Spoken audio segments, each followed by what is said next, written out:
আসসালামু আলাইকুম। কোরবানি ওয়াজিব হওয়ার জন্য প্রধান চারটি শর্ত কি কি? প্রথম শর্ত হলো ইসলাম, অর্থাৎ কোরবানি ওয়াজিব হওয়ার জন্য ব্যক্তিকে অবশ্যই মুসলিম হতে হবে ও মুসলিমের ওপর এটি কার্যকর নয়। দ্বিতীয় শর্ত হলো মুকিম হওয়া, অর্থাৎ ব্যক্তিকে নিজ এলাকায় অবস্থানকারী হতে হবে। শরিয়তের দৃষ্টিতে মুসাফির বা ভ্রমণকারীর ওপর কোরবানি ওয়াজিব নয়। তৃতীয় এবং গুরুত্বপূর্ণ শর্ত হল সচ্ছলতা। আপনার কাছে যদি সাদকায়ে ফিতির ওয়াজিব হওয়ার সমপরিমাণ সম্পদ থাকে তবে আপনার উপর কোরবানি ওয়াজিব হবে।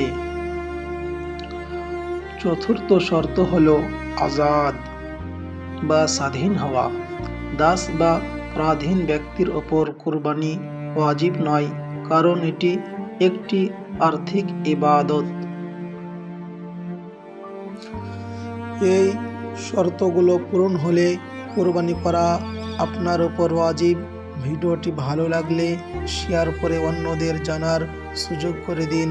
লাইক ও সাবস্ক্রাইব করার অনুরোধ।